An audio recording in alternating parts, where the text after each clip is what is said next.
রুলটাকে এমনভাবেই তৈরি করেছে যাতে করে অযোগ্যরা বেশি সুযোগ পায়। রাজ্য সরকার ইচ্ছাকৃতভাবে কারা জেনুইন ক্যান্ডিডেট তাদের লিস্ট আজও প্রকাশ করেনি। রুলটাকে বানিয়েছে টিচিং এক্সপিরিয়েন্সের নম্বর দেবে। প্রাইভেট স্কুলের টিচারগুলো কি হবে? যে রাজ্য সরকার প্রাইভেট স্কুলগুলোকে আইসিএসসি বলুন, সিবিএসসি বলুন, যত বা ওয়েস্ট বেঙ্গল গভর্নমেন্টের West Bengal board of secondary এডুকেশনের প্রাইভেট স্কুল আছে, সমস্ত স্কুলকে নো অবজেকশন দিয়েছে। নো অবজেকশন ছাড়া কোনো স্কুল পশ্চিমবাংলায় চলতে পারে না, যে কোনো স্কুল। তা সেই স্কুলের এক্সপিরিয়েন্সকে রাজ্য সরকার স্কুল সার্ভিস কমিশনের পরীক্ষায় দাম দেবে না। রাজ্য সরকার পরিচালিত যে রাজনৈতিক দল আছে তৃণমূল কংগ্রেস, তার যতগুলো মন্ত্রী আছে ইনক্লুডিং মমতা বন্দ্যোপাধ্যায়, তাদের পরিবারের ছেলেমেয়েরা, বর্তমানে পরিবারের ছেলেমেয়েরা, ভাইপোর মেয়েরা, হ্যাঁ, তারা সরকারি স্কুলে পড়াবে? সরকারি প্রাইমারি স্কুলে পড়াবে? তারা প্রাইভেট স্কুলেই পড়াবে। দেখান একটা যান, যতগুলো মন্ত্রী আছে তাদের ছেলেমেয়েরা সরকারি স্কুলে পড়ছে কিনা। মুখ্যমন্ত্রীর এক আত্মীয় তো তিনি তো চাকরি করছিলেন এই এসএসসি 2016 সালে প্যানেলে। যেটা বেরিয়েছে আমি শুনেছি, টেন্টেডদের লিস্টের নাম আছে। এদের জন্যই তো এসএসসি যে ফ্রেশার ক্যান্ডিডেটগুলো আমি দেখে খারাপ লাগলো, তাদের জন্য লড়াই আমরা শুরু করব, বা বেশ কিছু মামলাও ফাইল হয়েছে।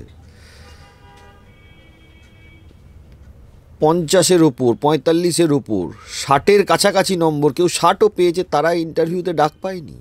অত্যন্ত দুঃখের। এই যে রেজাল্ট, সেটা সর্বসাধারণের জন্য খোলা হয়নি, শুধুমাত্র যারা পরীক্ষা দিয়েছিল তারাই দেখতে পাবে, বাকিরা কেউ দেখতে পাবে না। এখন একটা লিস্ট বার করেছে, সেই লিস্টে টিচিং এক্সপিরিয়েন্সের নম্বরটা জুড়ে দিয়েছে। এইটাই হলো সবথেকে বড় খেলা। তো যদি টিচিং এক্সপিরিয়েন্স দেয়, তো প্যারা টিচারগুলো কী করলো? যাদের স্কুল ম্যানেজিং কমিটি যাদেরকে এক্সপিরিয়েন্স তারা দীর্ঘদিন পড়ালো, সেটা কী হলো? আর প্রাইভেট স্কুলগুলোই বা কী হলো? প্রাইভেট স্কুলের টিচারদের কোনো এক্সপিরিয়েন্সের দাম নেই। শুধু সরকারি, পশ্চিমবঙ্গ সরকারের যে স্কুলগুলো আছে যেখানে টেন্টেড ক্যান্ডিডেটগুলোকে ভুরি ভুরি কালীঘাট থেকে ঢোকানো হয়েছে, তার এক্সপিরিয়েন্সের দাম আছে। এই বৈষম্যতার বিরুদ্ধে আমাদের লড়াই। এই নিয়ে তো আজকের আন্দোলনও করছেন, এই অতিরিক্ত 10 নম্বর নিয়ে, যারা টেট উত্তীর্ণ। অবশ্যই তো তাদের এই অতিরিক্ত 10 নম্বর নিয়ে তো আন্দোলন করা উচিত। হকের চাকরি মেরে টেন্টেডরা পাবে, তা কী করে সম্ভব হয়? এই নিয়ে তো মামলাও চলছে। মামলা চলছে তো, সুপ্রিম কোর্টেও পেন্ডিং আছে, হাইকোর্টেও পেন্ডিং আছে, এবং আরও মামলা এখানে হবে। এই রেজাল্ট বেরোনোর পরে আরও মামলা হবে। ইচ্ছাকৃতভাবে বাজার থেকে টাকা তোলার জন্য ইচ্ছাকৃতভাবে আইনি জট ফ্রেশারদের আর পুরনোদের একটা, কেন দুদিনে দুটো পরীক্ষা নিতে, দুটো অ্যাডভার্টাইজমেন্ট করতে কী অসুবিধে ছিল? ফ্রেশারদের আলাদা, 2016 আলাদা, 2016 যা ভ্যাকেন্সি ছিল সেটা আলাদা। ইচ্ছাকৃতভাবে এই আইনি জটটাকে সৃষ্টি করে রাখা হলো। এবং আমি আপনাকে বলি, মামলা হয়েছে, এসএসসির প্রশ্নপত্র ভুল, এবং সেটা আবার এসএসসি মানছে। একটা অংশ মানছে, একটা অংশ মানছে না। এইগুলোকে ইচ্ছাকৃতভাবে নবান্নর ইনস্ট্রাকশনে এগুলোকে করানো হয়, এই জট থেকে যাতে তৃণমূলের তো আর কোনো রোজগার নেই 2 নম্বরই ছাড়া, কিছু 2 নম্বরই রোজগার হয়, এই জন্য এগুলোকে করে রাখা হয়। এই যে লিস্ট বার হচ্ছে সেটা নিয়েও মামলা হচ্ছে, কাজে নিয়োগ কি আদৌ সম্পূর্ণ হবে? দেখুন, নিয়োগ তো সুপ্রিম কোর্টের নিয়ম অনুযায়ী সম্পূর্ণ করতে হবে। আর নিয়োগ একটা প্রক্রিয়া, যে প্রক্রিয়া থেমে থাকার কথা না, কিন্তু প্রক্রিয়াতে যদি আবারও আগের বারের মতন চাল আর কাঁকড় আলাদা না করা যায়, তার পরিণতি তো আমরা 2016 রিক্রুটমেন্ট প্রসেসে দেখেছি। ভবিষ্যতে যদি এই রিক্রুটমেন্ট প্রসেস বাতিল না হয়, আমি খুশি হব, কারণ আরও কিছু বেকার যুবক যুবতীর ভবিষ্যৎ ধ্বংস হয়ে যাবে। এত কিছুর পরে কিভাবে পার্থ চট্টোপাধ্যায় জামিনে বাড়িতেও চলে গেলেন, জামিনে ছাড়া পেয়ে? না দেখুন, একটা মামলাতে তো চুরি করেছে বলে তার ফাঁসি হয় না। 3 বছর তার জেল হয়েছিল, তিনি এবার জামিন পেয়েছেন। তো সিবিআই এরও তো উচিত ছিল ট্রায়ালটাকে তাড়াতাড়ি করানো, ব্যবস্থা করা। এখন আসামি জেলে আছে আর দিনের পর দিন ট্রায়াল হবে না, ওনার এমনি হায়েস্ট পানিশমেন্ট হবে 10 বছর যদি হয়, 5 বছর হলে এমনি স্ট্যাটুটারি বেল, তো তিনি 3.5 বছরে বেল পেয়েছেন। কিছু তো উনি তো বেল পেতেনি, যে কোনো আইনজীবী যে আপনি যদি পরামর্শ করেন বা দেখেন, উনি বেল পেতেনি।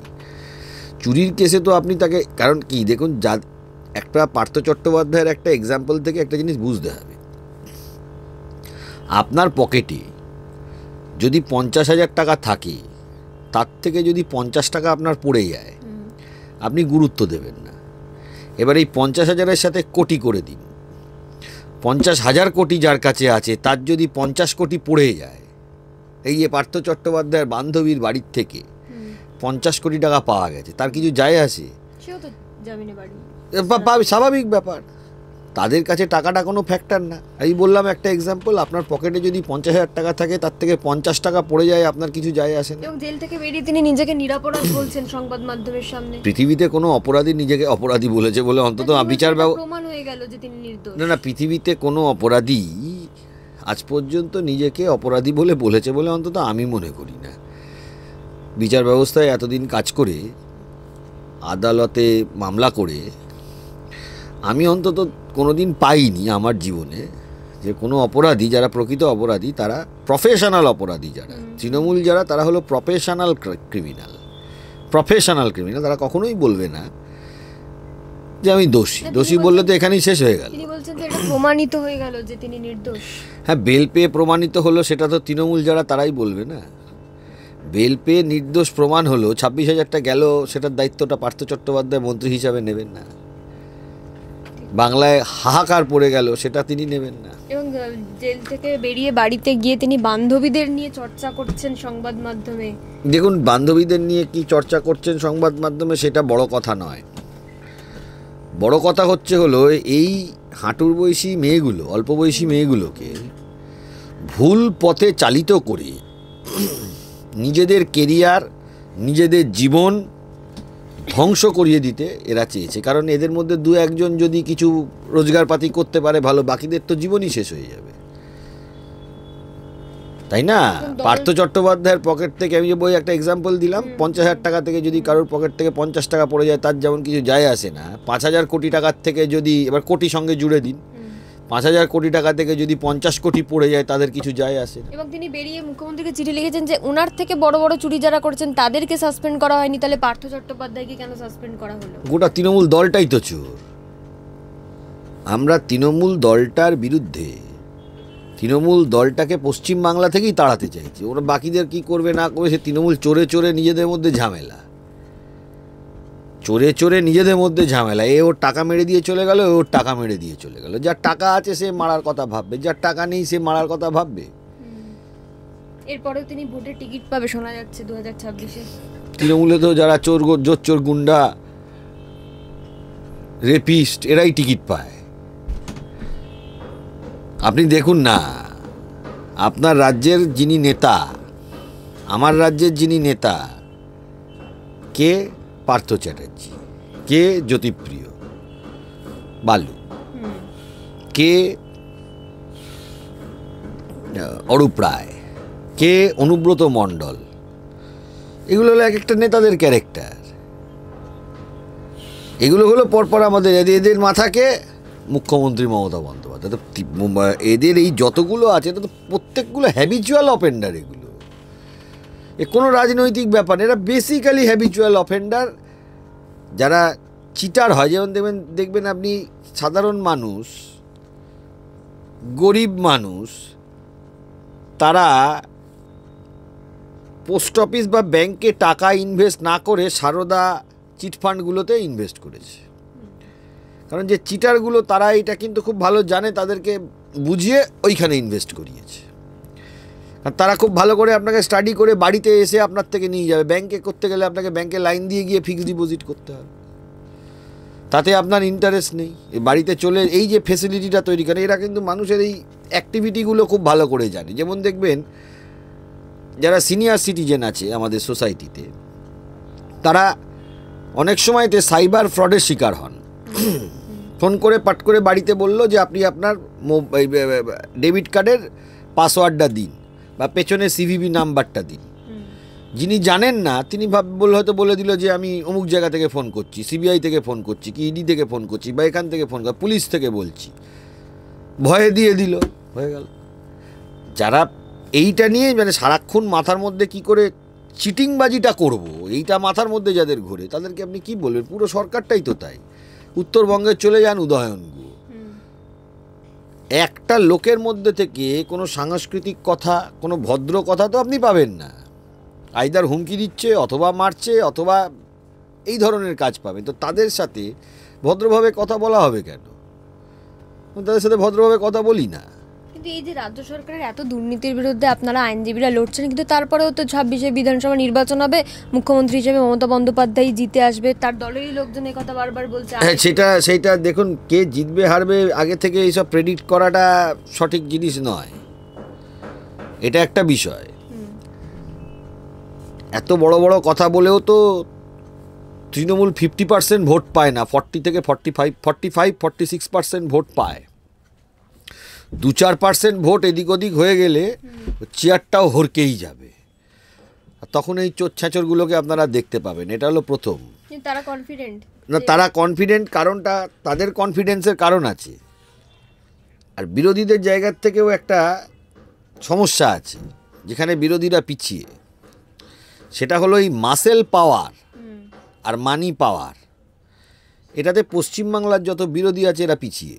মাসেল পাওয়ার আমি যেটা বলছি, এই যেমন দেখছেন না, জেলে গিয়ে চুরি করে 50 কোটি টাকা চুরি হয়েছে, কিচ্ছু যায় আসে না। অ্যাজ ইফ 50,000 টাকা থেকে 50 টাকা কেউ হারিয়েছে। কেউ যদি পকেটে 5 টাকা হারিয়ে ফেলে সে কোনো দিন কিছু ভাববে না, ও গেছে কিছু যায় আসে না। এটাই তার মেন্টালিটি হবে। তো এই যে ক্ষমতাটা, এই ক্ষমতাটা থেকে বিরোধীরা অনেক পিছিয়ে, বিশেষ করে মাসেল পাওয়ারে পশ্চিমবাংলায় বিরোধীরা যতদিন না উঠতে পারবে, আপনার ভোট লুট হচ্ছে, আপনার উপায় কি? তাহলে এলাকার লোক ওই বুথটাকে ঘেরাও করে রাখতে হবে বা ওই বুথটাকে প্রোটেকশন দিতে হবে যাতে তৃণমূল এসে ফলস না মারতে পারে। তৃণমূল যদি 50টা লোককে দাঁড় করায় বুথ লুট করার জন্য, সেই 50টা লোকের হাতেই তো আছে অস্ত্র। এইটা যেদিন কমব্যাট করতে পারবে, রাতেবেলা বাড়ি গিয়ে থ্রেট, মাথায় বন্দুক ঠেকিয়ে আসলো, এই জিনিসটাকে যখন কন্ট্রোল করতে পারবে, অবশ্যই এই ভোটে এই 4-5% ভোট মানে আমার বিশ্বাস হয় না যে এটা পরিবর্তন হবে না। এটা পরিবর্তন হয়ে যাবে। আপনি যদি তৃণমূলের ভোট 2011 থেকে আর এই 24 পর্যন্ত দেখেন, 11 সালের পর থেকে কিন্তু ভোটের পার্সেন্টেজে তৃণমূল কমেছে। কারণ যেখানে যেখানে বিশেষ করে লোকসভা এবং বিধানসভার ভোটগুলোতে, তার কারণ হলো যেখানে যেখানে ভোট হয়েছে মানুষ স্বতঃস্ফূর্ত প্রতিবাদ করে। সকালবেলা ভোটটা হয়, 12টা-1টার পর থেকে কি হয় আপনিও জানেন, আমিও জানি। আপনাকেও এই ভোট আসছে, কিছুদিনের মধ্যে আপনিও দেখাবেন এই বুথ চুরি হয়ে গেল, এই রাতেবেলা আবার হুমকি দিতে বেরোলো। এখন এটা তো গ্রামেগঞ্জের মানুষকে তো মানে তারা তো ভীত সন্ত্রস্ত এমনিই থাকে। সেই জায়গাটা যেদিন মানুষের মধ্যে জাগরণ হবে আর পরিবর্তন হবে, সারা পৃথিবীর নিয়মে, কালের নিয়মে সব জায়গায় পরিবর্তন হয়েছে, তাই এখানেও হবে। এখানে ব্যতিক্রম হবে বলে আমি অন্তত মনে করি না। সে 1-2বার ভোটে জেতা হারাটা কিছু ম্যাটার করে না।